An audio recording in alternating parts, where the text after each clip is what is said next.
everyone, and we're live. You're tuning in to the Cosmic Children podcast. I'm your host, Kevin, and today I have an interesting individual in the studio with me. I got to know of this individual through, I believe, a mutual friend of ours. So it's the rapper in the green spandex.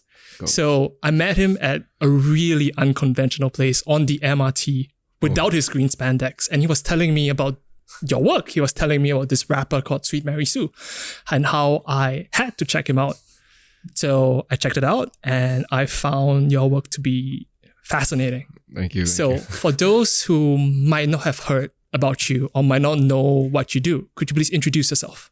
Hi, everybody. My name is Marysue. My IG handle is Sweet Marysue, but a lot of people refer to me as that.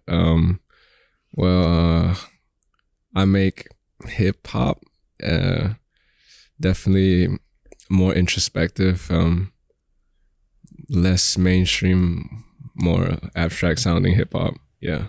Gotcha. I think that's it. And that begs the question, what is hip hop to you?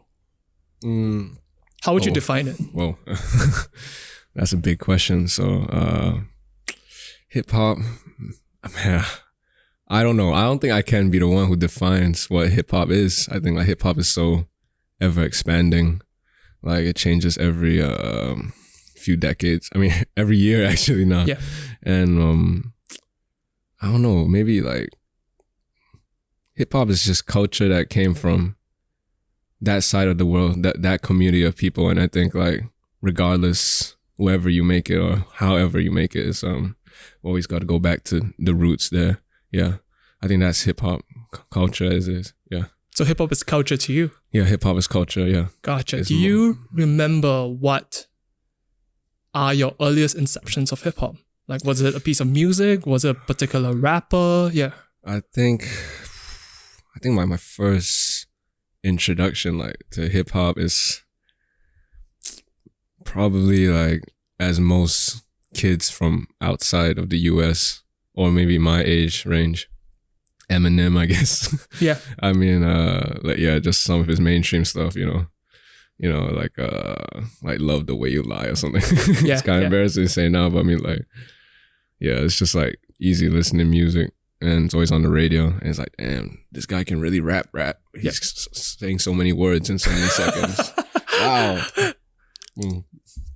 I guess that was the first introduction of hip hop. Yeah. Did you have any idea what rap is when you heard that? I mean, like, yeah, rap is a pretty common thing. I'm pretty sure, like, I knew what rap was, but I guess I wasn't really super into it. And yeah, I think I wasn't even super into it then. It's just like, I don't know, you memorize lyrics so you can flex on your friends. You're like, okay, yeah, I can rap like Eminem, Yeah. Yeah. But no, I wasn't super into it. I think I was like more into like pop punk bands or something. Gotcha. Yeah, like a angsty teen I am. Yeah. Yeah. So if you were to trace the lineage, how do you go from pop punk back to rap and hip hop? I think I wasn't really into music until I found until I started listening to rap. Like that's what really got me into music. Like actually that's hip hop. I think it's like the record that really got me in was like, I think it was like the College Dropout, Kanye West, when I was going back to that. And then when I heard J Dilla, Donuts, and that's the one that like just like the rabbit hole and everything goes down. Then like MF Doom and it just gets deeper and deeper. And then when you hear like when I first heard Earl, like I Don't Like Shit, I was like, whoa, damn, like it's like it really could be really relatable. And yeah, I think it's like rap is like hip hop is like music straight from just the most straightforward, I don't know if that's the right way to say it, the most straightforward music emotionally, like, cause it's really just talking and to the music and with like a beat in the back or whatever it is in the back. Yeah. So you mentioned Kanye West, J Dilla, and MF Doom. I'm curious to know are there similarities between the three of them? What was it about these three artists and the works that you listened to? What stood out to you back then? I think I think it really goes. I have this ear for samples. It's just that's my whole thing. Like that's why like just the sound of sampling. I love that. I love the use of the use of something that has already existed and just changing it into something else. And it's not a disrespectful way. It's like in a way of paying homage to what was in the past, what would have been lost. Some samples nobody would even listen to them now, but they're kept alive by these songs. And it's just like, it's just such a beautiful art form. Sound manipulation, I think that's what really interests me about that, yeah. Is sampling a very prominent feature of hip-hop music? I think sampling is like the core of it, right? It's like, that's how it all started, sampling, because they couldn't, I don't know if I get it right, I'm not a big head, like hip-hop head, like I think like they couldn't afford like live instrumentation, so chopping and slicing and dicing all these soul samples and just like, yeah, just to get that soulful sound, yeah. It's beautiful, yeah. So also I'm curious to know, how does one pay homage when using a sample? What is the line drawn between a direct copy and paying homage to it? Because one could imagine that the lines to be pretty blurred between the two. Yeah. Yeah, that's a tough question. Cause like, yeah, it's very blurred. And I don't think I have the answers for it. And it's like, don't just listen to the song for the sample. I don't know if that makes sense. Like, what does that mean though? yeah. Like, I know people be like digging on like song digging on like those sample channels, Yep. And I do that too, but I mean, like, I don't know. I don't think I can answer this now, and it's a question I think I gotta answer myself. So, but I have no idea. Like, I feel like people like, I don't know. There's different ways to approach it. I think there's people like alchemists who like just leave it as it is. He just finds a loop and just bam. Yep. If that's a beautiful loop, let's go. That's all you need. Yep. And you got people like Jay Dilla who chops into like milliseconds of things and just put it together. Even like people like over here like Fox. Yep. Like you see him chop, he has no care. He's like, I think he likes to say that music is just zeros and ones, like, so like a computer code. Yeah, it's computer code. So it's like, I don't know, there's different ways to approach it. I haven't found, I don't want to think about it too much. I think I already overthink too much. I might stop making music if I overthink to that side. So like I'm gonna just do it. Just see what, so I don't know. Gotcha. So yeah, could you speak to the early inception of marysue then? What was that journey like? I think before we go into that, would you consider yourself a rapper? Like, is there like something you would introduce yourself as, or is there something else that you would introduce yourself as? I would like to be a rapper. Okay. But I don't know. Like, it's weird. Like, I have a weird relationship with that. I think I never really had the confidence to even say I'm a rapper because, I can spit super fast, or like, yep. I don't have crazy rhyme schemes. Some of my bars are really simple. But I feel like I do want to consider a rapper.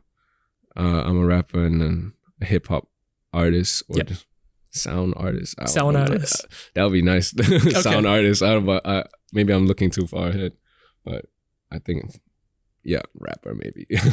Okay, so what were the early inceptions of marysue then? I always made beats like early, like I think when I was in school last few years, but I never rapped on them because I hated my voice. But then it really came out of necessity because I really need to express some stuff I have like pent up inside, and I'm a very overthinking, emotional person. So fantastic. yeah. So yeah, I get my feelings a lot. So yeah, it's a good like release of. I think I started doing it when I was in army. I started writing, and I was a security trooper. You know, whatever. Fantastic. Yeah. So like you got a lot of time, like standing there doing nothing, and I don't know if I'm allowed to say this, but I was writing while doing duty. So yeah, SAF, don't fuck me up. But yeah, so it's like, yeah, it still comes out of necessity. That's why I release so often, and that's why I have probably like 10 EPs locked up, deleted. I make stuff and then delete them. It's a diary for me. I just keep writing. I make a beat and I write immediately. I never wait, you know. It's just always now. Like, yeah, that's. And then yeah, I just felt like releasing it one day, like out of like the 15 tapes I made, and I was like, you know what, let me just drop one. And yeah, and just some people like it. Like it's the realization that even though it's a very self-indulgent type of rap where you just really making whatever you want and however you wanted it sound, it actually really affects when you realize that people really enjoy it, and that kind of music helps them heal because it's so much more introspective. They relate to it too, and yeah, that helped me. That made me want to continue. Yeah, and then that's it basically. I think What's the response that you got from the music that you eventually released? Was it surprising to you? I mean, like, it's not that crazy. Like, even now, it's not that crazy. I don't think like many people here even know me.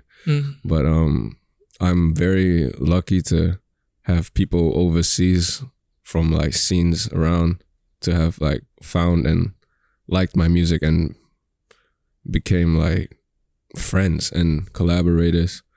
It's because but it was definitely surprising at first until you realize that everybody who's making this type of music really is making it for the same reason. Like, they're all out here really just in their feelings and just trying to find an outlet. And that mutual ground is like, it's not really a community, it's just friends. A worldwide friend group. Yeah. So I find the medium of music to be fascinating because it is not just one part. It is actually something made up of various different parts. So have you always used the medium of music as a form of expression? Has it always been constant throughout? Ooh, I mean, like, I do photography and stuff. I do like, and music came pretty late.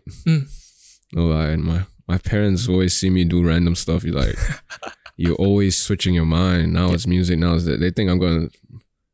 I mean, they just found out I started making music, so like they're like, you're gonna stop this in like 2 years for sure. Okay. But I'm like, so you have something to prove then.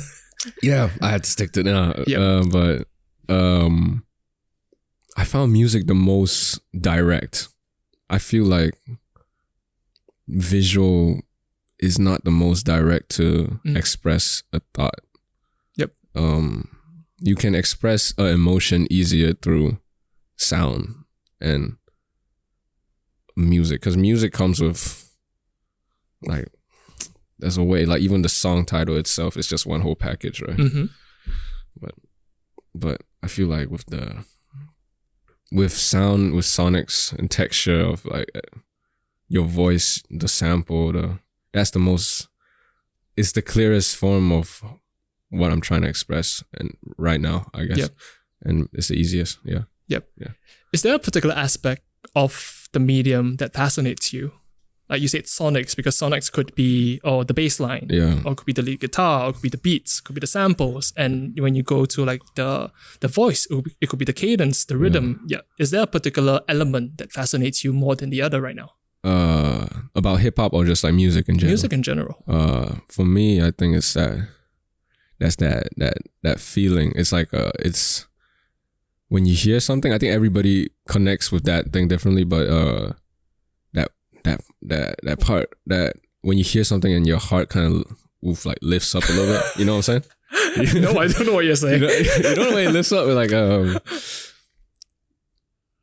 don't know. Like it's that emotional height. It comes like 1 second. That one like. Is it satisfaction? No, it's like it's not satisfaction. It's like that connect, like immediately connects. Like you feel everything at that one note or something, or one just this small part of the song. That's how I sample when I hear that part. But I mean, like you know when you're in a subsonic ascent and then you're just like shit pumps and like oof, like oh my god, shit does bomb. Like that moment, I feel like sometimes those vocal or like. It comes in randomly, like could come in drums. It could come in the way this guy voice crack or something. Yep. Yeah, and it's like just that oof moment. I think is the best way to say it. I love that oof moment. That's all I search for. Would you say that it's indescribable and it can't really be expressed properly through words? Or yeah, I think it's like because it's different for everybody. Everybody has a different oof moment. Like for me, it's like whenever that soul sample. Or when it was an R&B sample and then the guy comes in with the ad-libs, you know, with like going like way too intricate with the vocal lines. When you hit that like really high note, like ooh, like that 1 second, it's like I would replay that 1 second. Yep. Yeah, but I think for somebody else it could be like, oh, this guitar solo, this one-pointed guitar solo. So yeah, that oof moment is just, I think it's just what every musician looks for. If I'm not, maybe I'm assuming. Yeah. Yeah. Has this particular framework always guided how you've created your music, at least for the past year or two? Yeah, for sure. Like I'm always trying to find, like when I sample is always find the oof moment, then repeat that oof moment 19 times. Like, you know, 19 not 20. more than that. Like maybe like for like a whole minute. Like But and maybe that's why my songs are so short. It's like 1 minute. Like I only want the oof moments. Like I don't want any. I don't want any lead up. Only oofs. Yeah. So. Yeah, but yeah, I think it did. Like I always search for the oof moment. Yeah. Gotcha. So I'm curious to know. Throughout this time, would you say that you've been creating for yourself, or have you been creating for other people? I'm definitely creating for myself. Like if I was creating for other people, I'll be doing some other music because it's not that this music is not that marketable or well easily accessible. I think you need to take time to actually want to listen to it because it doesn't have the conventions of a lot of like popular music or good sounding music. Like some parts are not that nice, you know. Yep. And yeah, I don't think I'm making it for anybody except for myself. Yeah, I think that's it. So it will probably sound different if you tried making it for other people. If I yeah, I mean I've done beats for other people and stuff, but it's always just beats that are left over from what I've done, you know. It's like stuff that I don't want, but it still came from me. Yep. I would never make something, I could never make something that was generally for people. Like I think it would be terrible. Yeah. Yeah. So I'm curious to know, do you have a definition of what good music is? Are there certain things you look out for when you listen to, like say, a new piece of music that you've never heard before? What are you looking for? What are you hearing? Yeah.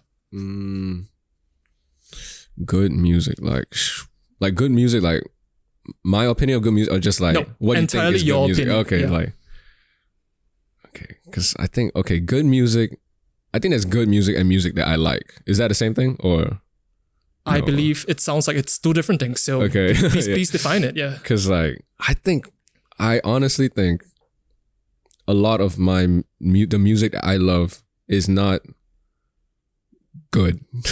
Okay. It's not actually technically good. Like I don't know. Do you have an example? Damn, I don't want to insult that guy. Like, tell me after the recording. Okay, yeah. I mean, like sometimes, like if you look at my little like small pocket of music, what is it? It's just a loop of a sample, and it's just some guy muttering over it for 1 minute. But that is so good. I think that's one song.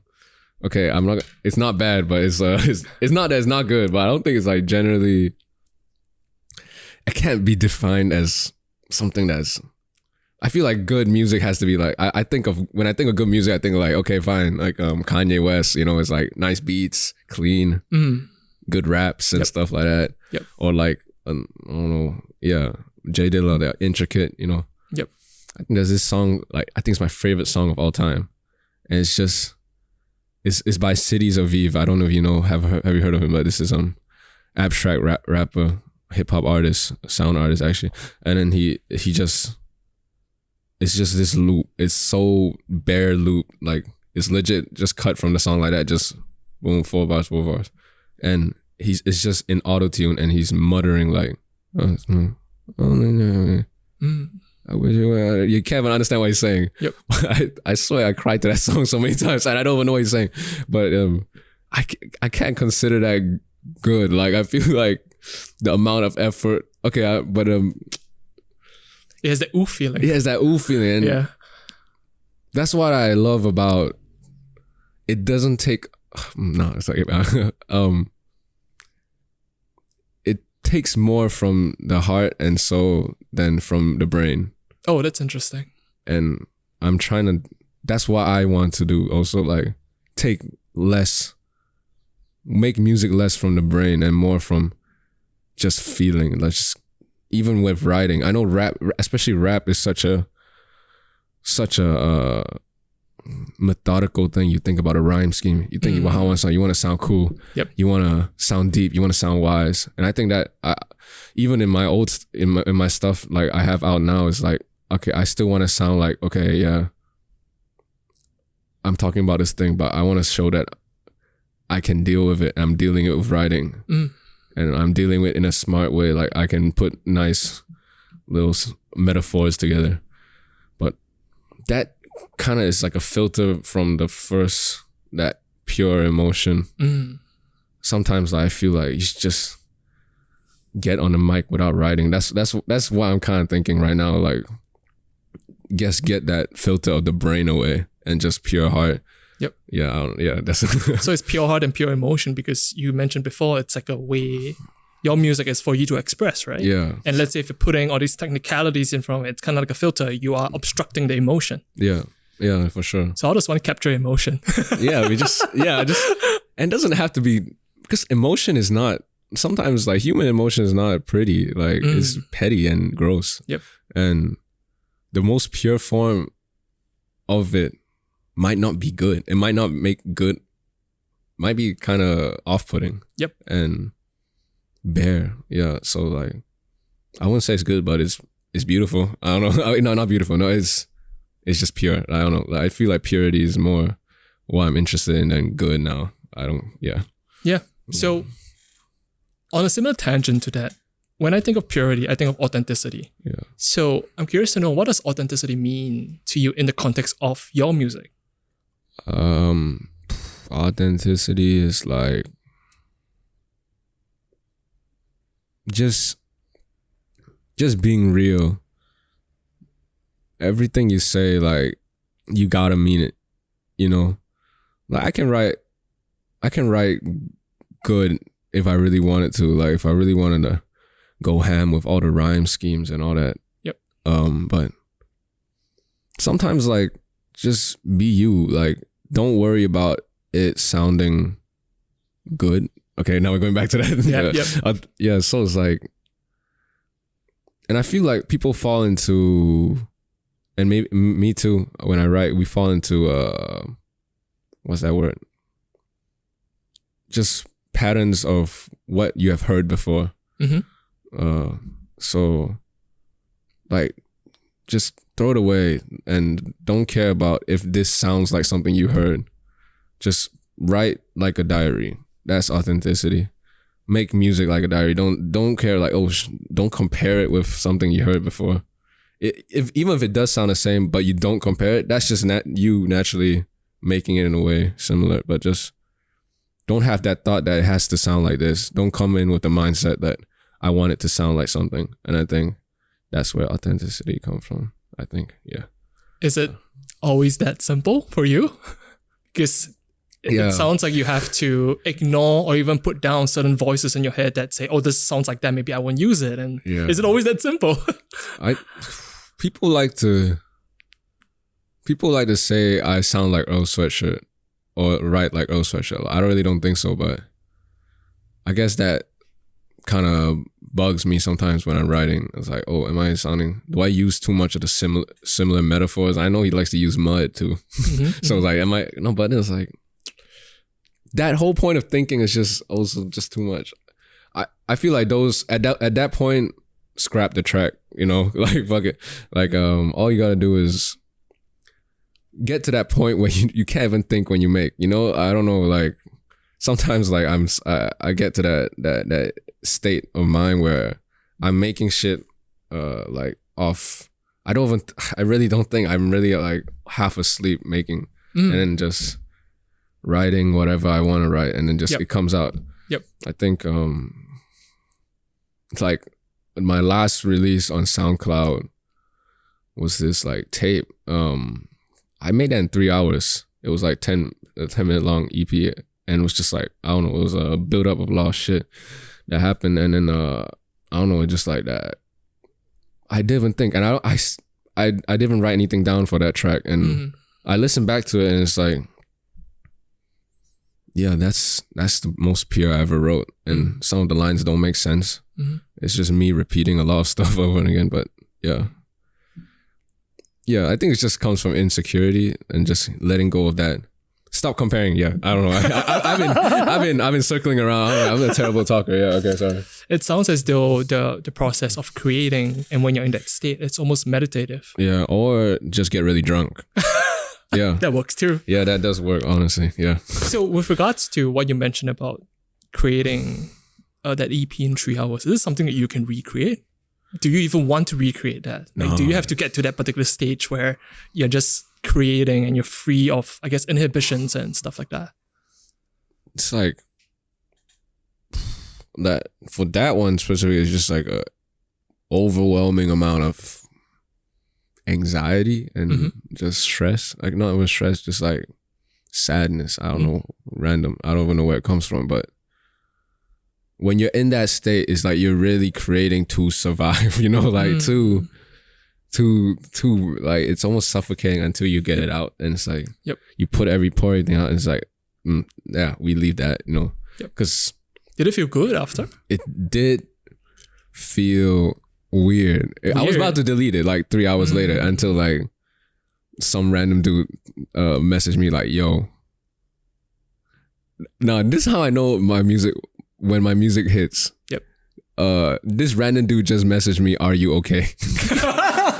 Yeah, so like I know I've hit that oof moment, like there's must be a lot of oofs. Dude said, are you okay? And I'm like, yeah, actually I'm okay now. I do like, okay, this is gonna sound fair. Getting appreciation for your work is a nice little drug. Sometimes for your ego, and it's a nice it doesn't last long, but like it's a nice little shot. So like and people can relate to it, and that's what made me feel good. Like revisiting the emotion, not really, but knowing that people relate to it, and I hit that artistic goal, then that's make me feel a little bit better. Yeah. Did you have a goal going into the creation of it? No, I wasn't even thinking about posting it. I was just gonna make it, but I was like, fuck, just drop it. I don't care. Because I'm at a stage where nobody really cares. So I can actually drop anything and delete it the next day, which is the best freedom. I think people who have like big labels and all that, they don't have that freedom. Yeah, so like I can do whatever I want. I can release like a 30-minute song if I wanted to. Or you can release one track a day. I mean, it's up to you entirely. So like, I that's one thing I like about that. So I'm curious to know, could you speak to that track that you just dropped or the EP? Like, what was it about? Why was it so intense? Why did it have people asking, are you okay? I have a lot of albums that people ask, are you okay? So I think that one was okay. It was a follow up to this tape that I did like early on, like last year, which I also made in one night. Yep. It was called. I'm sensing a pattern here. I have. Yeah, you go off on the bender for one night, and you create something. Yeah. It's like, but that one I did it in one night, and I worked on it for a month with Fox. Yeah. With during this like program, but it was a similar emotion. It was like a build up of a lot of things, and I was in like I go through these a lot of swings in my mood. Yep. And sometimes when I go to that downswing, I have a lot of, and just that time was just like extra shit and just like one small thing that doesn't really matter. Yep. But just that one added thing just like fucking killed me. Like I don't know why, but I was like, oh my God. Yep. And like I don't have much friends. I am not gonna lie. So the samples are kind of, the music is just all I got to like talk about that type shit. And I was just, I don't know what I was thinking about, but it was like, it was really, I was a little bit tipsy, I ain't gonna lie. But, and I didn't even look for samples. It was just whatever I found lying around my desktop. It was just whatever that was there. And it just came together in this 10-minute thing. And I think the first line I said was, I think, and I didn't even know it affected me that much until I said it and I listened back. It was like, cause my grandma has dementia and then has early dementia and like she forgot my name for the first time.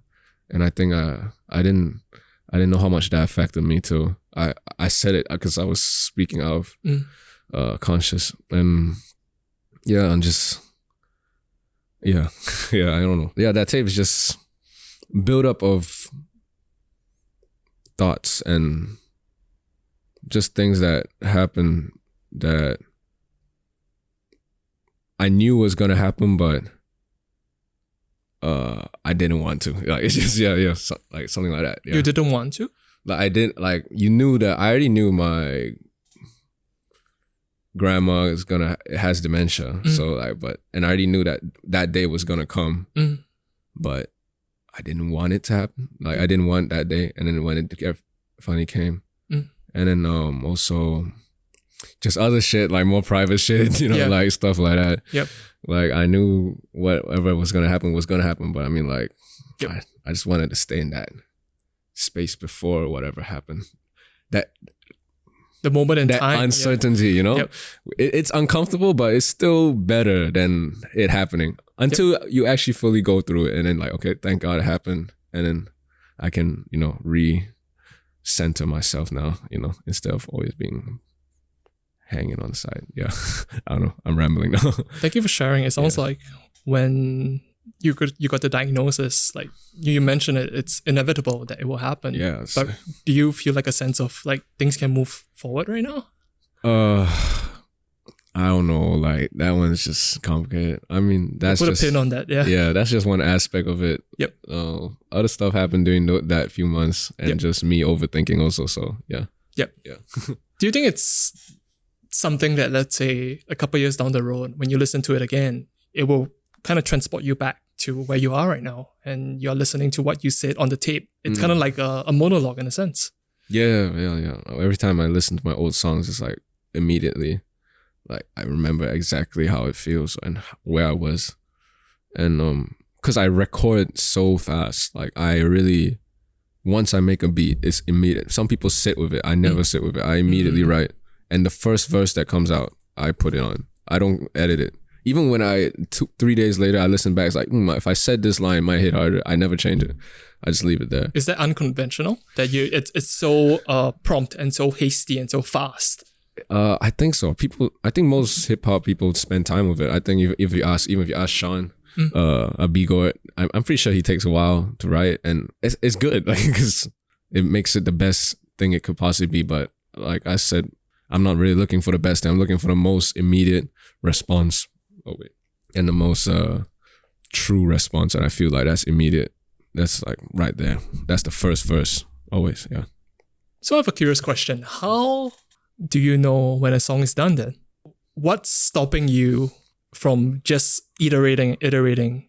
How do you know when a song is done and you move on to the next one?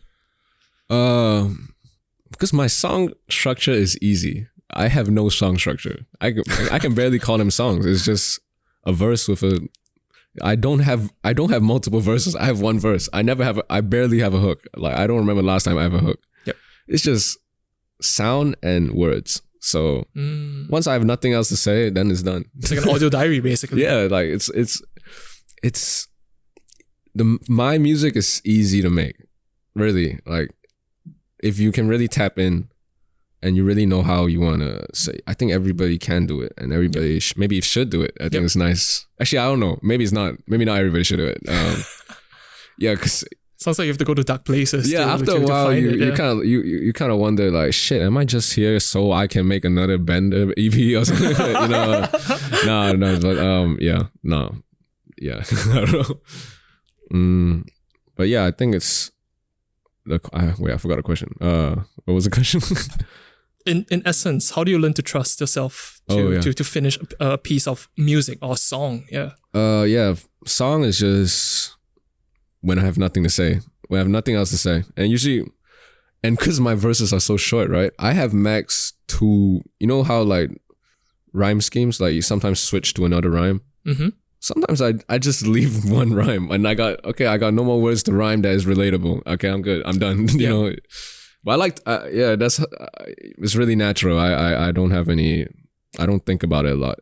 Once it's, it comes easy. Yeah. Yeah. So on top of that, I'm curious to know, what do you find challenging about the process right now? I'm not gonna lie. I think making it is, I don't have any challenges right now. I'm making an insane amount of music, like too much music at this point. And is that a bad thing? Yes, I think it is bad. Why is it bad? I don't know, because sometimes you make all this stuff and then you're like, damn, what do I do with it? You can't release all of them, you know? And then like, you just say you're free to do whatever you want. Yeah, but I mean, like at this point, it's like, am I killing people with like too much stuff? It's like overdoing it, you know? Like, and I don't want to release all of it too, but sometimes like, it seems like a waste. Like, but then you go back to I think about it again. Yeah, I just needed to do it anyway. So, but I think that's the most challenging part, is really trying. I really don't know if this is making my mental health better. No lie. Like, I really don't know. At some points I'm like, shit.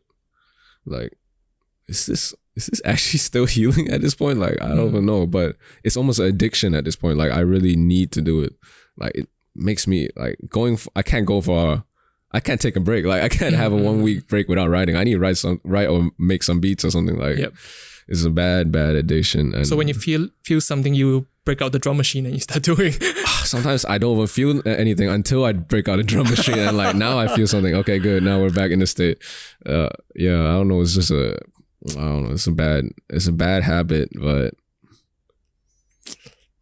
I have no idea. I think that's the biggest challenge, just like finding that balance. Balance between what? Balance between what you like, what you feel actually, and then what you're subconsciously making yourself feel to achieve the effect that you want, you know? Is it different? I feel like sometimes I wouldn't really need to do it, but then I feel like I have to. So then you would transport yourself back to a place where you have already gotten out from. I don't know. But that's something. I think another challenge is also trying to keep it fresh, like keep it innovative in a way. Like, there must be better ways, better ways to express yourself, better ways to make the beats, newer ways, weirder ways, you know? And but that's a good challenge. Like, I want that challenge. I push that shit all the time. So, So to tap off that point, I'm curious to know if you have heard something or seen something recently that was fresh to you, because fresh is a word, it's a descriptive word, but it means different things to different people. I'm curious to know, have you seen or heard or watched something recently that was fresh in your mind Not necessarily has to be music, but it could be something else. Like fresh, you mean like new or like cool? Like, How you choose to define it? Yeah. Oh, like fresh. Okay, fresh. No lie. I haven't been experiencing the world. Okay. But fresh. Nothing on the internet? That must be something cool. I must have saw something cool. No, wait, hold up. Let me think about it. Damn. Yeah, I suck. I don't think I've been. Okay. This is gonna sound dumb. This is a dumb point. Do you watch the Thor movie? The what movie? The new Thor movie. I know about it. The one that everybody don't like. Mm-hmm. There's this. Wait, am I spoiling? You're fine. Oh wait, oh yeah. Coming October. Oh yeah. There's this scene where there was a dumpling god. What? It was no.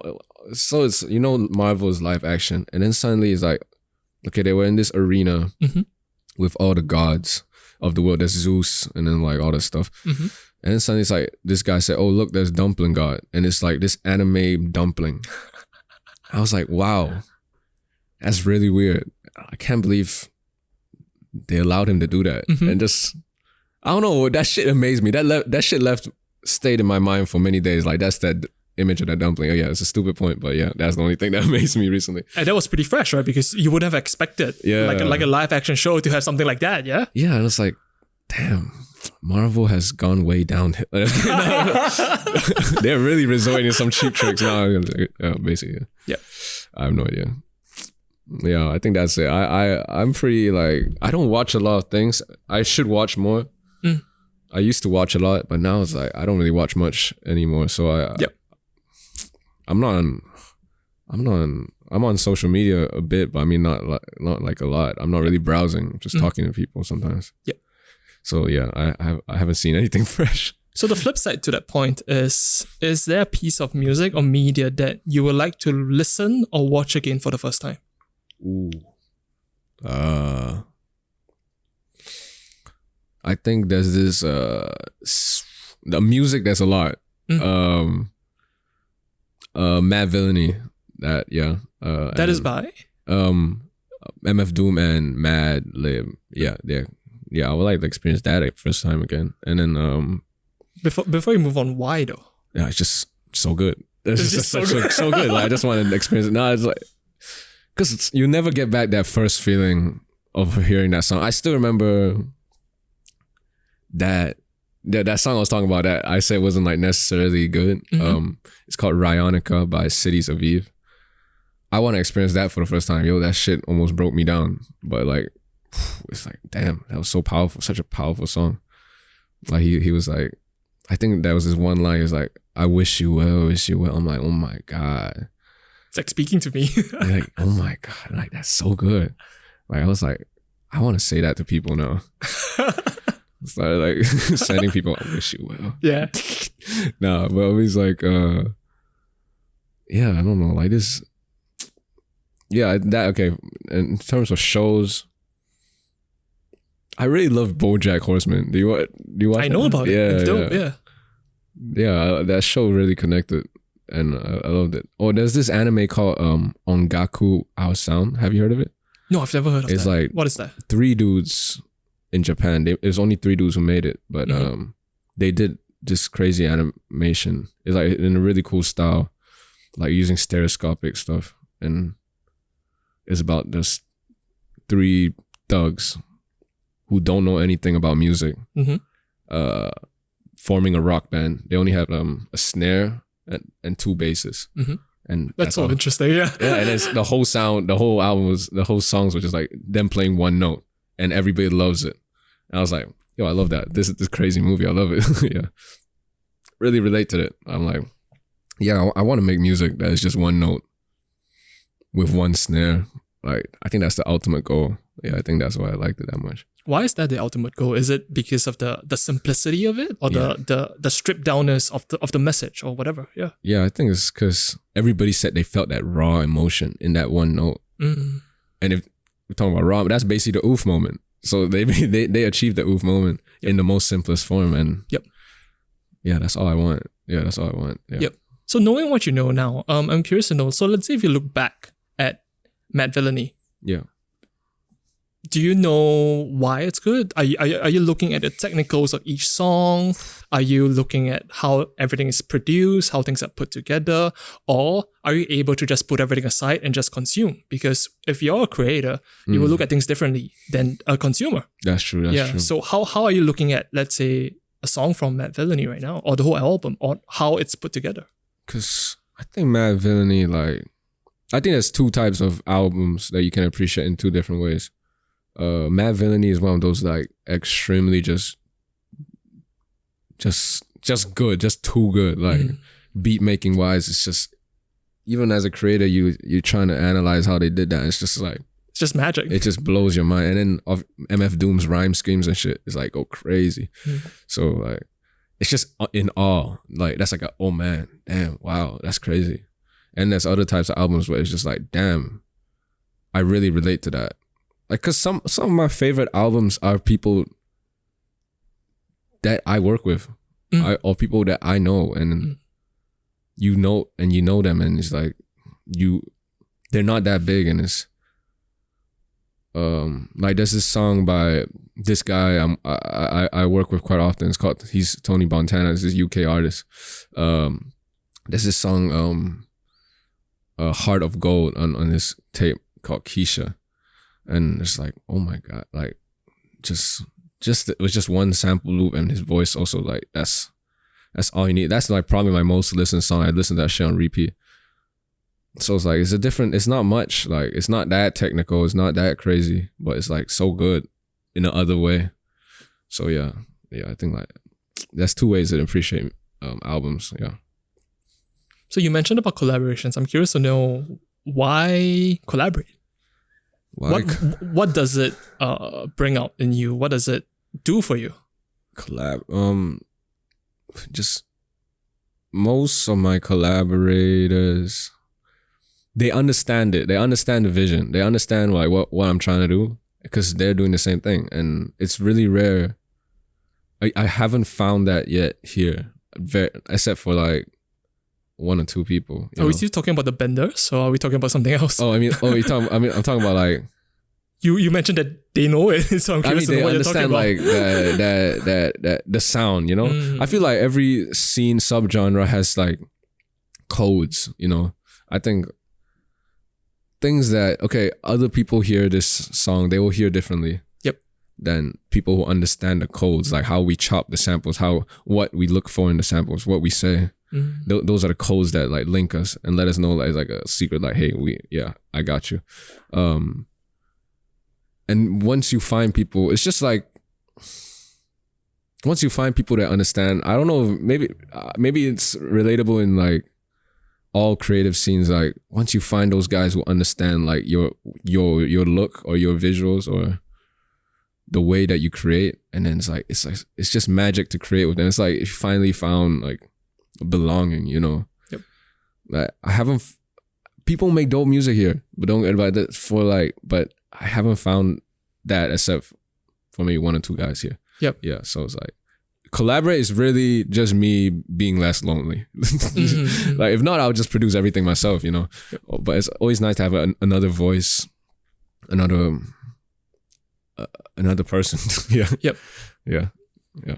Basically. If you're producing everything yourself, do you always know how it will end? How the song would end? Do you always know that? Is it always clear in your head, or do you just let your creative intuition just guide you to create? If it ends it ends it, and I move on to the next one. Yeah. It's always just intuition. I never overthink. Does this fit this part? Because I think intuition works best anyway. That or maybe you should trust your intuition, That's how you know if you have good taste or not, right? Yep. Your intuition will guide you to form an album that is coherent if you're really speaking from the heart. Because all my albums are stream of conscious if you think about it. So what's more coherent than a full stream instead of manipulating it and trying to chop it up? I don't know. That's what I think. Yeah. Is there always an overarching concept to your albums, or is it, as you say, stream of consciousness?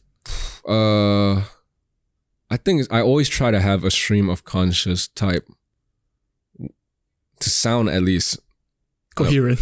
Yeah, you know, like at least I'm talking about something, you know. I can't be like fully random. Even though I actually been experimenting with not sounding coherent at all. But but I feel okay. I only have one album out. Yep. The rest I'll call it mixtapes because I feel What's the difference? Okay, mixtapes are more like a collection of songs. And an album is it? Album is a collection of songs that is tied together with a certain theme. I don't know, like, cause like, okay, mixtape is like, it's more casual. It's like, I would just make collect a couple songs and put it together, and okay, that's a mixtape. Like I made it in a different time, but then like, okay, I have one album that's Kisses of Life that was made during when my grandpa, from a time when my grandpa got cancer to he passed. So it was during that time, and it was all songs that were during that time. Not all the songs were talking about that, but it all had that shadow over it or that paint. So that's why it became coherent, and that's why I call that an album. Everything else, like, it is a collection of songs. And okay, that EP, I mean, it was 10 minutes. I can't call it album, you know. I can't call it album. Yeah. So with regards to Kisses of Life, did you have collaborators for that? Oh yeah, I had hella collaborators on that. Like, too many. I have a lot, basically, like spanning like 4 continents and such. You know, it's tight. But they're all my friends, and like we talk pretty often. Like, so, and especially like some of them were going through the same thing. Like they had family members passing at the same time, and they were working on an album too. That's crazy. So it's like I was on theirs and there was mine. But it's a shared kind of. And these are the guys that will like, okay, they're in the US, they'll be calling me at like 2 a.m. to like just talk about life, you know, not about music. And it's like I don't really have that anywhere else. So yeah. Because I was gonna ask, like, with such a very personal story behind the whole album, how do you communicate that to someone living on a different continent or who have a different life experience? How do you communicate that and to create from that? I mean, like, they didn't talk about the same thing. I mean, like, let's just say the features or the production. Okay, I'll start with the features first. Yeah, the features.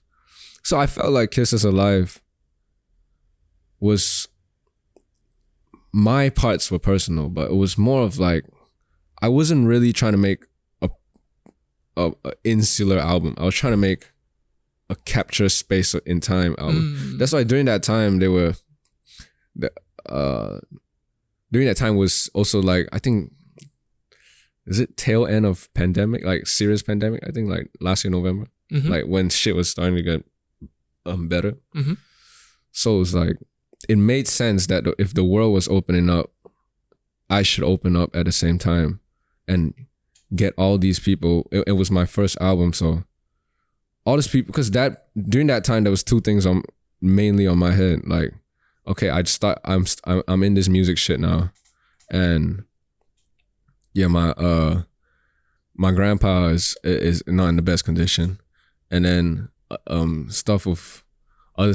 personal emotions and stuff I was feeling at that time. So I just want to capture that because the community itself was such a big part of coping during that point. So it makes sense. It's like I'm talking to them, they're talking back, you know, and I just want to capture that. And I felt like they all did a great job. I mean, they're all introspective people, and they're all, you know, leaves from the same tree, I feel. Yeah. It felt really natural. Yeah, it felt really natural. Yeah. And it's like, when I met them for the first time, it was still like a wild experience, you know. You met them? Oh yeah, because I took a trip to New York like about a month ago. I think 2 months ago, months ago. And it was still a crazy experience. And it's like, it feels like I've known them forever. Like, no, it's tight. Yeah, and it's like, it was only there when I knew I was meant to do what I was doing, you know. Whoa. Okay, well, so that's crazy. What the fuck? Did you see an angel or something? What the fuck? I'm okay. How drunk were you? Not that drunk. On the other hand, but no. I know that shit. Like, I don't know. It was a big affirmation when I went there, and because I did 2 sets there, and they were my first live performance. Yeah. Yep. And they were my first 2 sets I ever did. I never got a chance to do it in Singapore until I went to New York. Yeah. So it's like, it's a weird experience, but then it's like, because New York's the birthplace of, contentious, but birthplace of hip hop kind of. Yep. And just to perform there and with the people, and meeting all these people from the scene, and it was like, because you always feel so separated from it when you're from Singapore. Mm. And I always felt I was already not as hip hop based on, whatever outlook or whatever. Mm-hmm. But to go there and then have that respect and have that appreciation from people over there, and like true understanding of the music, mm-hmm. it was a crazy experience. Like, I think one of the craziest things was I was rehearsing at this studio with some of my other people who was doing the set, and then this dude, just big dude, just barged in. I thought he was angry at us because we were rehearsing too loud, and he's like, I was doing my song, and he's like, "Yo, who did that song?" I was like, "Oh shit, me." And it's like, and he came over here, he gave me a hug. He's like, "Yo, you doing that real hip hop shit? Like, this is the shit that I used to listen to. This that real shit." I'm like, "Oh my god." Yeah. That's wild. That's a wild experience. Like, because I always felt I was the furthest thing from real hip hop. Mm.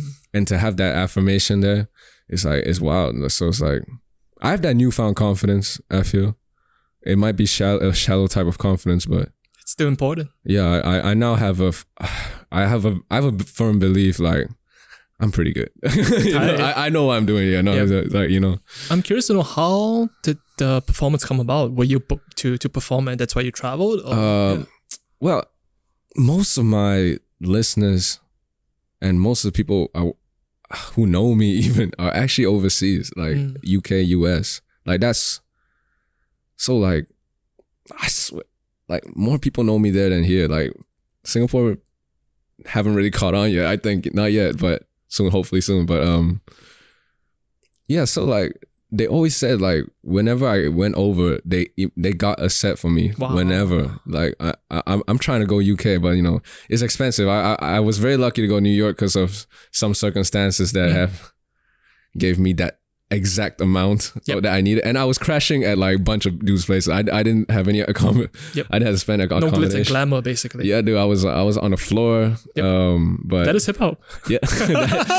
I mean, like, you should see the venues that we performed at. That's hip hop, dude. That's hip. That's like, that's true underground hip hop. That's like, we were performing at this place. Oh man, I forgot the name. How'd I forget? But it's in Brooklyn, and it's basically what did it look like? It was fully graffitied room. Yep. And it's like full, like, homeless dudes live there. Yep. But then the thing is, it was meant for homeless people to sleep, and as well as a set venue. It's crazy set. It looked insane. Yeah. And but always every set that was performed that goes back to the community, the homeless people, so they can live there. Yeah. So to sustain that, and it's just like that's hip hop. Like, that's community. That's like, we don't need no big stage. We don't need Was it a big crowd or was it a small crowd? It was not that big. It was probably like 80-ish. Yeah. That was like a normal amount of people, and all these dudes, it's like, cause it was not a solo show. It was with other people. It was dudes that I really admire too, and it was crazy to see them. It was cause it was run by this guy called Gang Grizzly. He runs this label called Purple Tape Pedigree. They do a lot of underground hip hop there, experimental sound stuff. And just to be just with them and perform alongside them, it's like, yo, that's some real hip hop shit. Like, yep. Yeah, it's just a wild time and a big affirmation. Like, yeah. It sounds like that. Yeah. I'm curious to know, you mentioned that your music is oftentimes like a very personal expression for yourself. How was it like performing live in New York to people you don't know? That personal expression. Do you know what? It felt so good because I felt like I fucked up quite a bit in the set, but that's fair. Yeah. But I felt like it's a different experience. I performed here and I performed there. It's a really different experience. Those people, I don't want to say Singapore crowds are bad. No, I'm not saying that. But I'm just saying they really understand hip hop, that kind of hip hop in a different way. That really is their bread and butter, you know. So like, I still remember there was this dude who was playing a beat set. You know how like, this dude was just sitting on the floor. His name is Zakel, by the way. He's a great beat maker, and then he's just sitting on the floor, cross leg. He had a little stomach ache, so he's just like rubbing his thing and on the SP. And it was just like that for 30 minutes. But everybody was so zoned in and just feeling every single thing. Like everybody head bopping at the same time, just like feeling every single beat. Everybody oofing at the same time, you know? And it's like, and even on my set, everybody knew how to listen. Like when the songs hit, their songs hit. But when the songs didn't hit, they knew when to, I could feel it. Like the whole room would close their eyes and really feel it. And after my set, people would come up and say, I really love this line.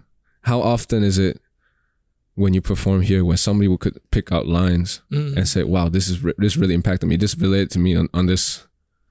And it's just that level of appreciation and like understanding is like really comforting.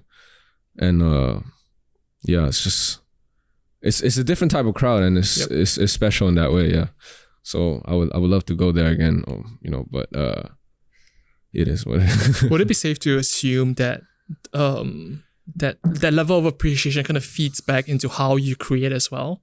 Like you're able to create perhaps at a higher level because you know that people are listening right. Yeah, they're very attentive. They're very like their whole mentality is very tuned in to actually listen to what you're saying. I do think that's a heavy advantage I have, because I know that people are really listening. Like, it might not be many, but the people that are listening are really like, they understand it fully 100%. And I feel like this is not a diss or anything, but I feel like a lot of Singaporean hip hop, they're limited because they don't have they're limited because of, oh shit, this is gonna sound bad. They're limited because of the limited audience and the reference that the audience has to that music. You know what I'm saying? I'm very lucky to have first be exposed outside, then be back here. Because if I made music straight like this and only targeted people around here, I don't think, I mean, like, people don't really give a fuck about me now, but I mean, still, I think it'll be even less than, you know, like whatever I have, much less than whatever I have gotten so far. So it's just finding that reference point. Yeah, the audience reference point is much more different, and people who are catering to the general audience here have that limitation that they cannot push as far. Yep. And I can really do anything and still know that some people will be listening without like completely shutting it off. So that I'm very lucky, very, very lucky to have that. Yeah, very, very fortunate. Would it be safe to say that you don't feel like you have to conform to a certain style or how it sounds to appeal? Yeah, 100%. Like if you hear my new stuff, I'm supposed to be dropping next year with this experimental label in China. Are you rapping in Chinese? Oh, they really wanted me to, but I really can't. I said, yo, it's gonna sound terrible. It's gonna sound really fake. Hey, I can't be authentic like that. No, my Chinese sucks. Okay. Yeah, gotcha. Yeah, so it's like, but I'm barely rapping on that one. So it's like, I feel like I really can push. I feel like that's the difference for me.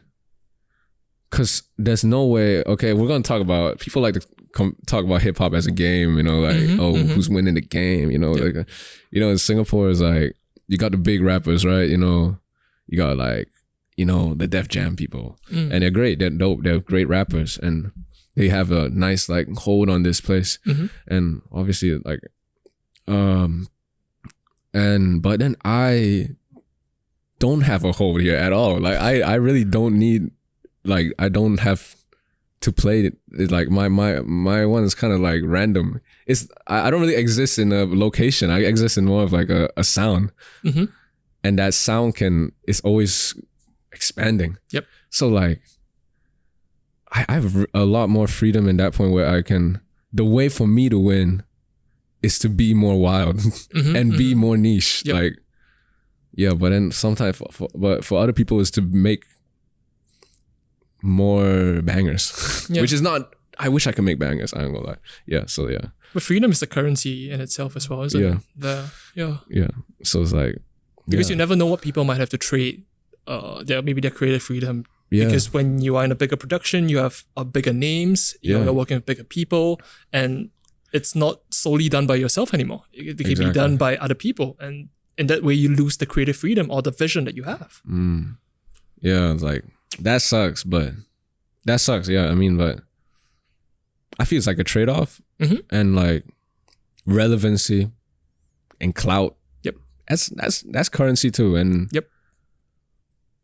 If I don't know, like that's why I don't know, like I'm very confused about that. Like you're very confused about that. Yeah, I don't know. Like it's like I don't get why Kanye West is not okay, this is a random point. I don't get why Kanye West is not dropping weirder albums. Like at this point, he has achieved that ultimate clout status. So why not I know he wants to make weird stuff. I feel like I know that he wants to, but I don't know why he doesn't. So that's like. Have you not seen his ranch and his church sessions? I feel, but I feel like it go weirder. Like I feel like have you heard that unreleased song? Are you a big Kanye West fan, by the way? I don't know. No, not at all. Okay, no. He released this song almost like spoken word with autotune. Like it's called I feel like that. I feel like that. Yeah. And it's just like him just rambling on about just random stuff. It's like a podcast. Yeah, but with autotune. And I'm like, do you feel nervous, anxiety? But that's why I was like, yo, this is really dope. He should do a whole album like this. And I was like, do you want to get to that particular point where you can just release whatever's on your mind? I think I already at that point. So I'm lucky I started with that. Yeah. Instead of the other. Maybe down the road I'm like, nah, I gotta tone it down. Let me get some streams at least. Let me make some normal music and get some streams at least. Yeah. Like even because like even I don't really look at streams, but I can see like what's my most streamed song, and it's like Cavalry, right? It's like a classic boom bap beat. Yep. I mean I love classic boom bap, but it's like yeah, you know, like I know like what is more accessible and what's easy to listen to, but I also know like because this is a big advantage too. I mainly focus on Bandcamp.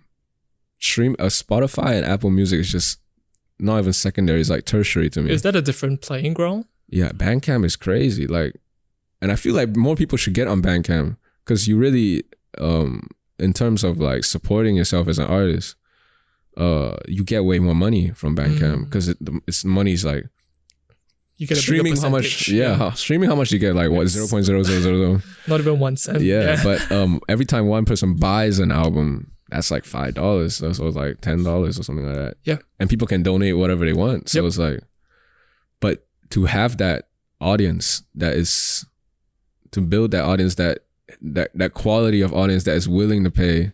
Yep. You know, it's like, and they can buy merch on Bandcamp as well. Yeah, exactly. You can bundle it together. You cannot make you cannot make generic stuff. You have to be making something, pushing it far, either sound wise or pushing it far with introspectiveness. Yeah. Like you need to be that unique to achieve.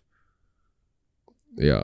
Like so it's like it's a trade-off. You want to have like 1 million Spotify streams or you want 100 Bandcamp fans? I don't think 1 million is enough on Spotify. Is it? I don't think it is. I don't even know, man. I don't even know about Spotify or anything, but yeah, I know it's like a playlist kind of thing. It is. Yeah. So but I don't know. I have no idea.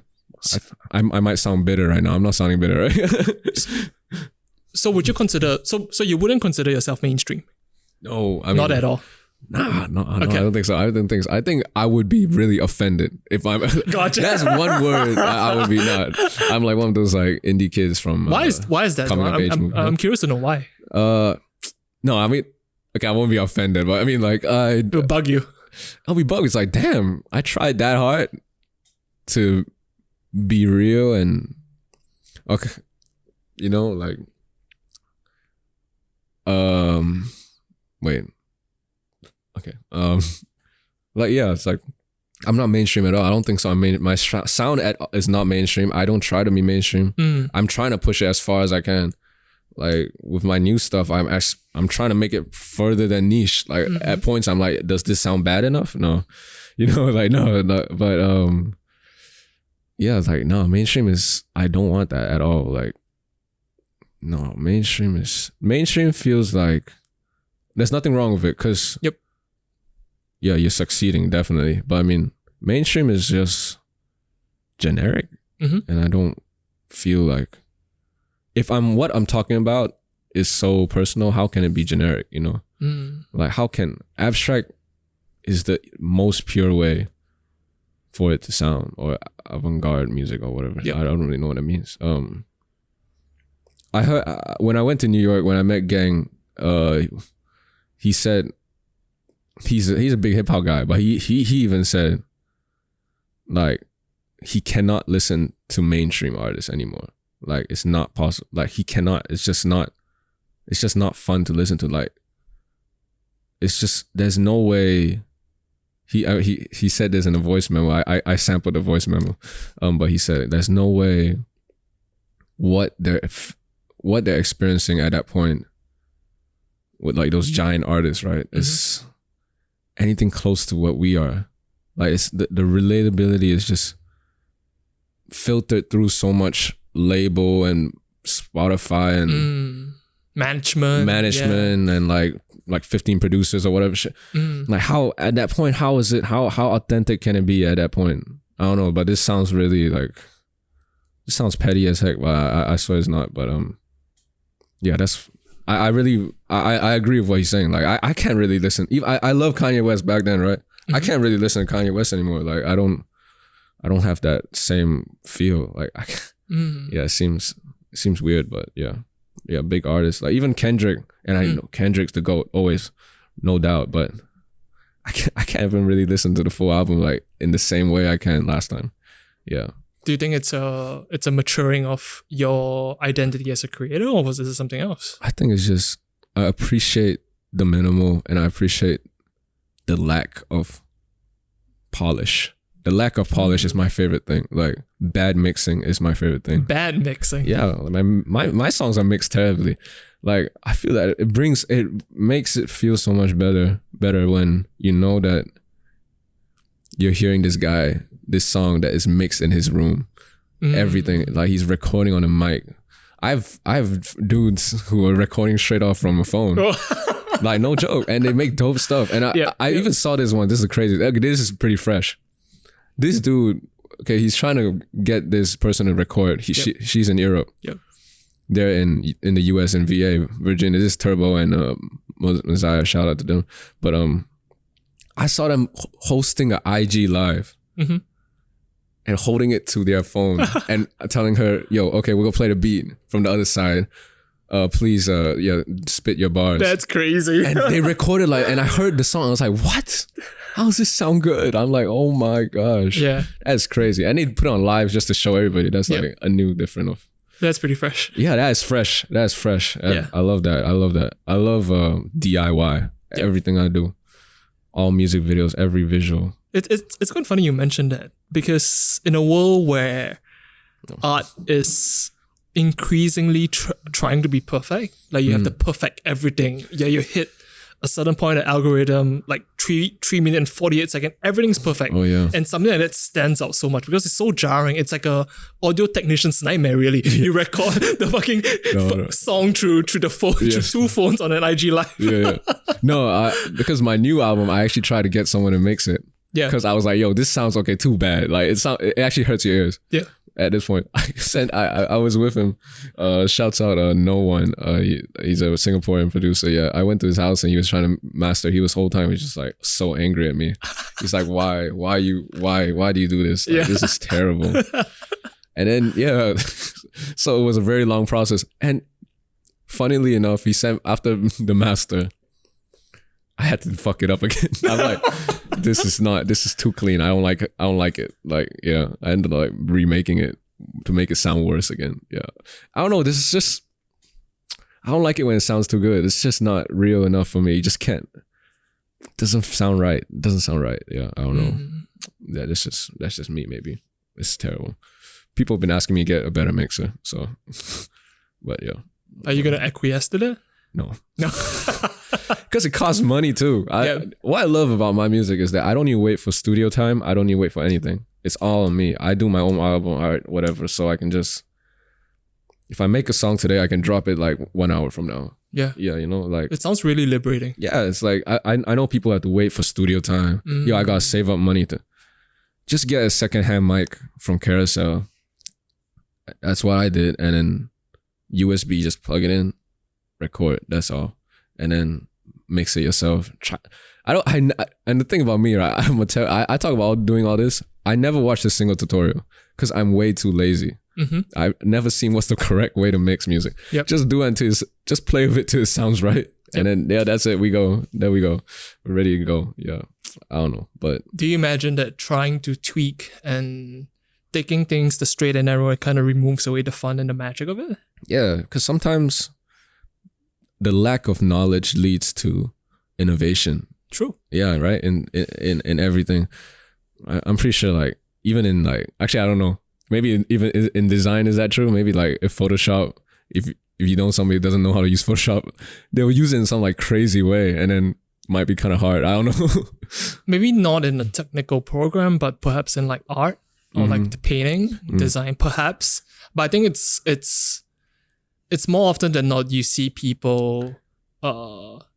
They have a very certain technical skill. It might not be a technical skill, but it could be they're just very good at observing and they're able to capture, because I think art in a sense is subjective in a way that it is your perspective, your lens, and no one can really tell you, oh, that's good or bad, because ultimately they're just passing judgment on something that is intrinsically honest to you. Yeah. You can draw an apple black. You can paint an apple black. And if that is honest to you, that is good. That is not objectively good because people know that apples are red, but if you want to paint a black apple, by all means. Yeah. No, I agree. Yeah, I agree with that. So I guess you gotta have like, that's like the reference point when observing stuff. It has to be like wide. Like the more you are open to it, the more you can appreciate. You know, just I feel like that's it. But music is in a very different, or rather, I would say it's in a very unique position right now, because music used to be how you're listening, how you're hearing things. You observe through hearing. But these days, there's a very strong visual component to music as well, with regards to music videos, how you want to do the album art, how you want, because it is kind of like the packaging to your music. Yeah, people, let's say with channels like Instagram and whatever, people will see the visual first, then they go to your music. So you have a very interesting style with regards to your visuals and everything. Is everything done by you? Is everything planned? Everything is done by me. Like honestly, the main point is I have no money to get anybody else to do something for me, so I'm gonna do it myself. And I guess it's kind of fun. But if I think I'm not opposed to working with other people. Like if I ever have the funds to, I'm for sure gonna hit some people I admire up. But I feel like in terms of visuals, I feel I'm the person who believes that the visuals can make an album stronger. Interesting. What do you mean by that? Like, if an album cover was bad, if an album cover was good, it could make a 6 out of 10 album a 7 out of 10 album. Well, that's like one whole point. Yeah. I feel like it's possible because it's, man, I just really, I feel like it really helps. Like, especially just frame the audience in that mindset before entering that thing, or put the audience somewhere else and then surprising them when it comes in. So I don't know, like I had arguments with people where they say the music can make the album cover better. But if the album cover is unattractive, I won't listen to the music. Oh yeah, exactly, right? So I feel like it doesn't work that way. I feel like it works the other way. I feel like no matter if the music is terrible, but the album cover is good. It frames it differently. It frames it. Maybe if you frame it in a way where the music's supposed to sound like, you know, like, I don't know. Yep. Like, I don't know. Yeah. It feels like there are different ways to toy with it. Yeah. Because I think in this day and age, if let's say you're on Spotify, Yeah. and you can only see, let's say if I have no idea who you are, I have no idea who this artist is, I can only see the visual. It kind of looks like the visual kind of plays like the appetizer to like the main course. Yeah. If the visual is attractive enough, and you mentioned it frames the mindset of the listener, because it might be the first time, it might be the last time the person ever listens to you. Yeah, I agree with that 100%. Like, so I put a lot of thought in my visuals always, because I mean, I want to be seen as a visual artist too, hopefully. But I mean, yeah, like, I'm not gonna jump too far yet, but yeah, it's just, it works in relation to everything, because like songs are meant to be heard through the ears only. But now with technology and all that, I mean, last time Walkman, all you had is a Walkman, right? Yep. Now you have the phone, you have the album cover. Now you got the Spotify moving thing. Yeah. It's like you can do so much more. It becomes it's an exhibition in a way. Like, yeah, so take advantage of it. I feel like people, especially hip hop, like, put too little effort in their album covers. I mean, I know a lot of people who just like send it off to some guy who does design and then like put the song on, maybe a photo of them. Yeah. Right. Like a black and white photo, like halftone. Yeah. Like, all right. Yeah. I mean, you can do more. Right? It'll make it much better. What genre of music do you think has good album covers? Okay, no, hip hop does have good album covers, but I know a lot of people don't do it. I think like I know like do you know what Chinese folk, you know, Ming Yao music, like they have really hard covers. Like I used to listen to that. Like there's this guy called Song Dong Ya. I don't know, he's one of my favorite covers that is the most personal. Like yeah, they work the most. I think like who else? You know who else has a great cover? There's, I don't know actually. I think the Mad Villainy cover is iconic. That's powerful. That's so. But at that point, do you think the music made Mad Villainy better? That cover better? Is it the music that made that cover iconic, or is it if the cover was there and the music was mid, would it still be iconic? It's hard to say. Because I feel like College Dropout, if the music was mid, that cover is still iconic. But I think Mad Villainy, the music kind of made that cover better. Like, you know, that's what I feel. Yeah. I don't know. Interesting. I don't know what you think about that. Who else? I can't think of that guy. Oh, do you know this artist called Slauson Malone? No, what is Slauson? Okay, who is that? He's the son of Winston Marsalis. Okay, that's a jazz musician, but he's also like a visual artist. He's one of my favorite artists, one of my biggest inspirations actually. And he just makes this beautiful sound collage with hip hop and singer-songwriter type music, but he approaches his work the same as his visual art. He has a theme, he has motifs, and all his album covers is like a circle in the center, but in different ways. And I just find that really interesting, that reoccurring theme. And I feel, on a side note also, I feel like reoccurring themes should be more used in music. Like, why not use a verse that you said 5 years ago with a different beat? I think that would be cool. Why not use this, you know, this same melody in like 5 different albums and just watch it develop? I think that's so dope. Is that uncommon? I feel like it's really uncommon because people feel like, oh no, I'm just repeating what I've done before. But it's like, no, I think treat all your albums like a whole movie. Like all of it's a movie, one movie, instead of treat it like it's like a MCU or something. You know, treat it like it's MCU. Like, don't treat it like it's... MCU is multiple choice. Oh, no. Marvel Cinematic. Marvel, okay. my bad. No, treat it like it's a Marvel Cinematic Universe. Don't treat it like a standalone film, you know? Because like, that makes you more interesting. Yep. People are looking for Easter eggs in your music. That's crazy. Yeah. Yeah, I want to do that too, actually. Yeah. But it really does depend on how you want to approach the aspect of creating an album artistically, right? Yeah. Yeah, because what might seem interesting or fresh to you might be a boundary for somebody else. That's they might true. not want to repeat it ever. Okay, yeah, that's true. Yeah. I mean, like, people are different. Yeah. Definitely, yeah. Yeah, I feel like... Yeah. I can't give any... I don't think I have the right to give any commentary or feedback on music, like, to anybody else in general, because like, my shit is just way too... But it's just interesting to see how your mind works. Like that is so fascinating to you. Yeah. Yeah, shit just... Whatever works for me might be terrible for somebody else. Like, so like... Yep. Yeah. It's interesting you brought up movies, because I think in filming and directing, there's this idea of a leitmotif. So it's like this music or melody or something that constantly repeats, and let's say it ties itself to like a main character. And when the main character appears in the film, this piece of music will play.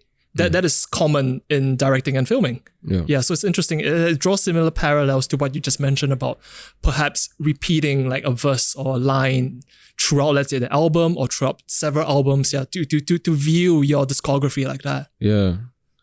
And I've already started to do it. Tight. And I'm waiting for people to notice. Yeah. Very tight. Yeah. So with regards to your trip to New York and coming back, I'm curious to know, what does it mean to you to be an artist from Singapore then? Has it changed your perspective in any way? Or you can say it sucks. I mean, like, yeah.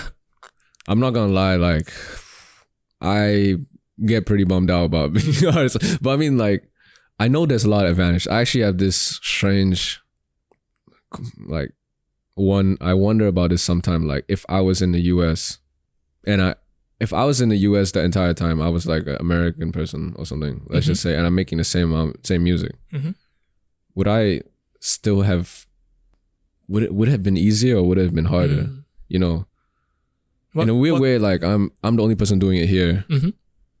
So in some ways that makes it harder, right? Because there's no community. But then also, I'm the only person doing it here. Exactly. So I have no competition. And unique. Yeah, and I'm unique. And people from over there be like, oh, where's Singapore and stuff like that. So I have that like kind of curiosity factor, right? Yeah. But then, yeah, it's just weird. It's like, oh, if I was there, then it's like, okay, I'm really with the scene then. I'm really linked to them. Yeah. So that, you know, it's like, yeah, I still haven't found an answer to that. And yeah. Is it important to know though? Nah, I don't think so. Like, it is what it is. I'm Singaporean, you know. Yep. Like, but if I didn't go to army, I would have started writing. I'm not sure. So it's like, so if props I didn't to Mindef. Yes, props to Mindef for making me so bummed out. I had to. yeah, like, damn. Yeah, shouts out. No, don't shout out Mindef. No. Yep. Hey, but shouts out the $100 they gave. So I'm curious to know, what is the difference between the two cultures then? Because you mentioned about the level of appreciation they have there that is not as common here. Is it just about the history they have? Is it just about how people over there, they choose to listen? Is it just the lineage that they have? Yeah. What is your perspective on it? I think it comes down to population size. Okay. I feel like they have more people. I'm sure they have lot more people that don't like this type of sound. Yep. But because they have so much people, and New York is really that center of everything, there's gonna be a lot of people who do get it. But Singapore is such a small population, right? And there's so little exposure to. They have not as much exposure to that wide variety of sounds and that culture of just going to a set and then discovering a whole new artist that's doing something crazy different. Yep. So we might not have that similar kind of readiness for that.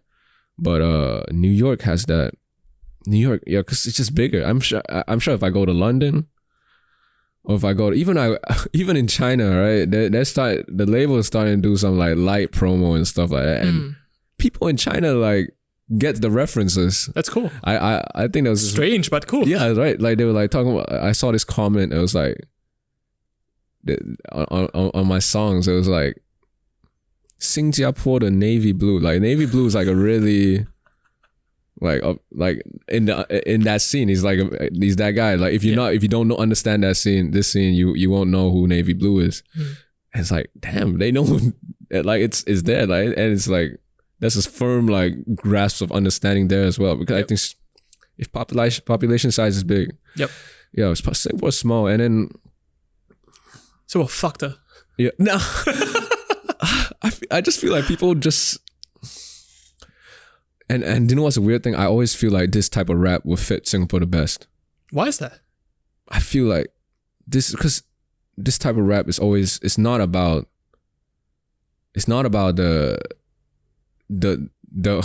that street gang.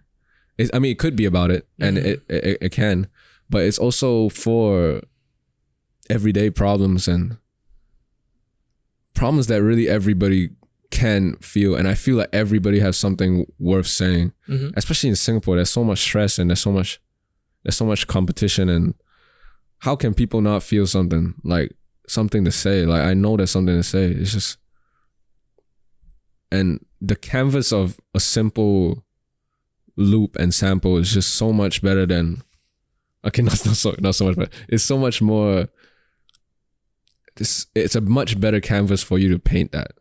Like, than talking about something that you might not fully relate to, but you hear, you know. I don't know, I'm not sure if that's the right way to put it, but I feel like if there was a scene of this, and I hope that it grows, of this kind of sound in Singapore, it'll be really dope. When I think people really fuck with it. I think we have a decent amount of things to say. We're not a very pretty country as well, you know. We have a nice veneer. Yeah. Yeah. Yeah. It's very interesting you mentioned, and that is certainly an interesting perspective, because if I remember, I think early hip hop, they were just commenting about what they see. Everything is just that. It's whatever they see in their neighborhood.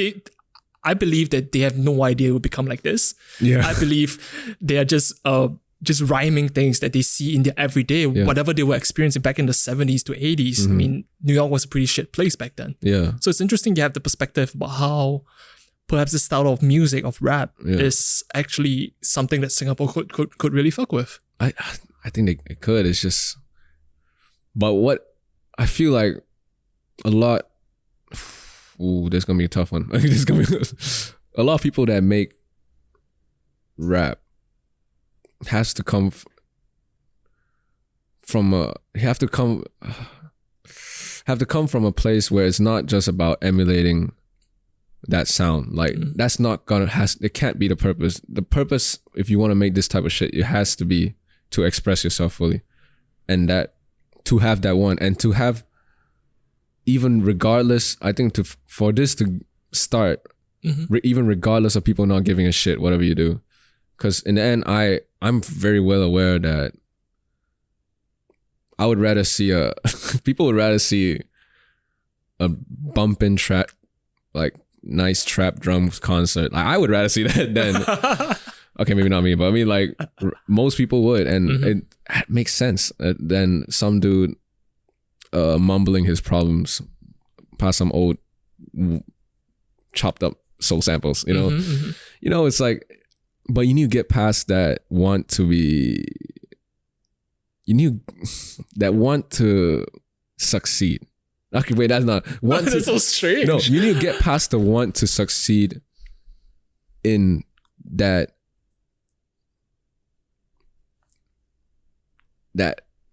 I'm gonna be a rap star wave, you know. So it's like the image that someone's chasing. Yeah, don't chase that thing. You can achieve appreciation in different ways, you know. Like, you don't have, it's not always about quantity. like quality of appreciation is very different. Like, Yep. I don't know.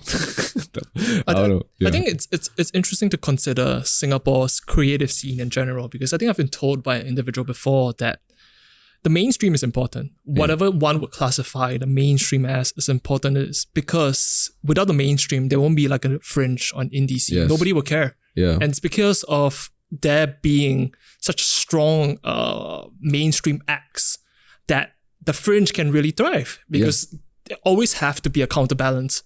Yeah. So I'm curious to know, do we have a thriving hip hop scene in Singapore?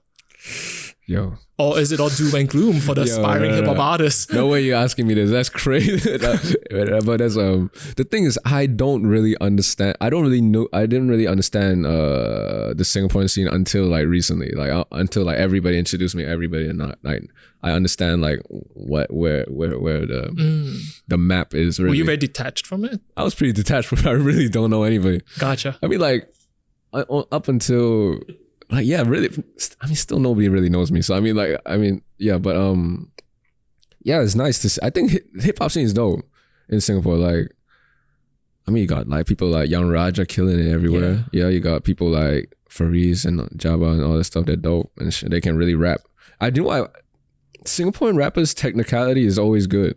I think that's with all of our creative stuff, right? Our technicals are always up there. Yep. And we got, even we're talking about like I'm gonna say like the more accessible underground type people. Like, you know, Mediocre Haircut Crew, they're dope. I mean, B-Goy, right? I think I'll classify B-Goy there, cause, and I B-Goy is dope, by the way. So, cause what I feel like he really has is he understands fully what he is. What does that mean? Like, he understands exactly what he is. Like, he has the green suit, right? He makes this type of music. He's a brilliant performer. Like, he understands everything, like what makes him tick. Yep. And I feel like that's the thing that's missing in a lot of artists here. Like, they don't really fully 100% know how they want to do this. Like, they just want to know which one is gonna sell tickets. Yeah, I guess that's a bad way to put it. That's a crass way to put it. Well, I mean, like, which one's gonna pop up the most? I don't know. Like, which one fits the best now? You know, like, and I feel like, yeah, underground scene is. Oh shoot, they're really dope. Like they can all really rap, and the producers can all really make beats. You know, like. Abang Sapao is great too, man. Like, you know, so Fox is incredible. Fox, yeah. I mean, I think Fox has moved past hip hop. Fox is just transcended. Just a music god, and just music. You know, on the top there. They're just doing whatever he wants. He can play piano, you know, all this stuff. Yep. But I feel like our band scene is dope though. Like, yo, dude, what's crazy was that I shared a Subsonic iPost. And one of my producers from Texas, he was like, yo, Subsonic I is Singaporean. I've been listening to them for a long time. I was like, yo, that's how you know. Yeah. That's how you know that they're really good. And like, but things are changing. Do you feel that things are changing? Things are on the up and up. For just recognition of like local acts or like acts that originated from Singapore. Like it's getting more and more recognized. Yeah, like bands are touring. I think Forrest was touring. Yeah. Like bands are actually reaching like Korea, Japan. That's crazy. Yeah. Is it Eula? Is it Eula? Her name? Eula? Y-E-U-L-E? Yeah. In LA, right? Yeah. Yeah. So boom, big stuff. Crazy. Yep. Yeah. And best thing is that they're not even considering us they're not even specific. Oh, Warm Rot too, right? Yeah. They're not saying like Singaporean band. It's just band. Yeah, you know. One thing that irked me about when I was featured on Bandcamp, and it was put on it's like Singaporean. I felt it was not needed, like, cause I see everybody else that was like shared, right? And it was like, it was French or something. They wouldn't say French. They would just say like DJ or something. Or it was like Canadian. Mine was like Singaporean hip hop. Yep. Hip hop producer / well, no, that's just me being picky. But yeah, I'm glad, that yeah, I think to reach that point where your country doesn't define you, yeah, that's when you know it's good. You like hopefully we'll get there. Yeah, we will for sure. I think we're gonna get there. So to close out this conversation, I want to reflect the point you made about artists and finding themselves. Yeah. Right back to you. So would you say that you know who you are when you're performing? Like, is marysue like a persona that you embody in these songs and these albums? Like, how would you answer that? Yeah. In terms of like, do you know who you are? Let's say when you're writing music, when you're creating. Yeah. I think that's my biggest plus point. I think I know I understand fully what is my sound, what ticks and what makes sense, like, and what I want to do. I 100% know. I have no question that I would be doing anything, making any other type of music, you know, and I know marysue is just like, it's just another name for myself. I'm really just being myself. I'm like being, if anything, marysue is more true to myself than whoever I am outside of that. I'm more honest in that one than outside. So, yeah, I mean, like, I think everybody just has to just find it. Maybe it doesn't really have to be about being yourself. It has to be just knowing exactly what you want. I don't think Biko is not himself, right? He's playing a character. Yeah, he's playing a character, so he knows exactly that, and he goes for it. So if you want to, yeah, just know what you want to do and just go for it. I feel like that's the key. Yeah. Do you think it's about acknowledging what you might be bad at as well? Yeah, for sure. Like knowing what works for. I feel like that eureka moment for every performing artist, or especially rapper, is finding out that voice, what your voice suits, what texture fits your voice, what kind of beat fits your voice, you know. So like once you find that, it's like that's game over for. That's all good. That's you're ready to go, you know. Once you find how, because that shit is natural, is God given, right? You can't change how your voice sounds unless Yep. you do some surgery or something. Yeah, but yeah, that's it. Yeah, just find your voice inside and out, and I think that's all. Yep. Yeah. To close out the conversation, I have two more questions. First one is, what does growth look like to you? Growth. Yeah. Personally, yeah. Personal growth? Yeah. Personal growth as an artist, what does it look like? Yeah. Okay. Is it doing more albums? Is it performing bigger stages? Is it doing collabs? Yeah. Personal growth. Getting 3 million no. I don't think they will pay a lot. No, I mean, I feel it's developing my sound, reaching that. I really want to push this sound that I'm in right now, because now I feel like everything I've released to this point is still a borrowing. It's still very close to what is already been put out, and that's okay. But I really want to find that, push this genre a little bit. Let me have that subgenre. I feel like that's my biggest way to. That's my form of success, and having people appreciate that, seeing people maybe make versions of it, that's gonna be my ultimate goal. Just pushing it a little bit further. Yeah. See how raw we can get with this, you know. Yeah. It's tight. Yeah. So my last question to you is, what has music taught you about yourself?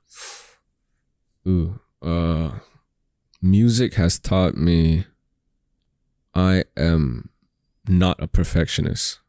Did you think you were? No, actually, I never know. Okay. No, I mean, music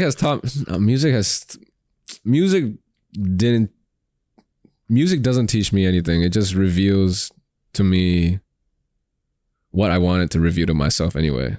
You know, it's like, yeah, because the music is just my thoughts, and it just reveals what I want to say. What I want to say, but I never had the guts to say, or I never had the people to say it to. The music is that, the people is, it's the canvas. Yeah. That's beautiful. Yeah. Thank you. Before we end, is there anything else you would like to talk about? No, I'm okay. You're good? I'm good. Okay. Any more questions? I'm good. So where can people find you online? Where can people tune in to your tracks? Yeah. Yeah. So I'm on IG at Sweet Marysue. And you can find me on all platforms: Spotify, Apple Music, Bandcamp, SoundCloud. Most of my music is on SoundCloud, like even like rough cuts and shit like that. So yeah, just whatever floats your boat. You know. Do the different platforms have a different flavor to them? Yeah, Spotify and Apple Music. Okay, now I'll start with the other ones first. Bandcamp is like my perfect shit. Like those I would not touch. Those are like as it is. Yep. You know, it is what it is. It's polished and stuff like that. Everything I want. SoundCloud is just spam. Oh, It's just I'm just shooting. Just if I might delete a track like 5 days after this and all that. yeah. I just go for it, and then you can hear like me going on benders and shit there. Yeah, that's SoundCloud. Yeah. Spotify, Apple Music is just Bandcamp. Just I always post SoundCloud and Bandcamp first because I want most people to listen on there. Yep. Then maybe like 2 or 3 weeks after, I'll just put up on. So it's not as streaming. important, but the Bandcamp is the one that you really want to emphasize. I want that. I want that Bandcamp clout. Like Apple Music, Spotify. Yeah, it just comes after for anybody who maybe don't use Bandcamp or just whoever just finds me randomly. Yeah, that's for them. Yeah, and you can check it out there, and it's all good. Does the Bandcamp cloud feel different than the Spotify and Apple one? Bandcamp cloud it hits different. It hits different because, man, you feel like you really know every single person that listens to you. That's crazy. Because they all physically, they all physically gave something. Like, I mean, not like they paid money for it, right? Okay. Like, and then you see their names pop up, and then they can leave comments and stuff. They can leave comments, and like, it's just a much more personal way of interacting with. Just like I'm the biggest Bandcamp supporter. Anybody just switch to Bandcamp, dude. streaming gotta die. No, just kidding. All right. This has been a fantastic conversation. Thank you for your time.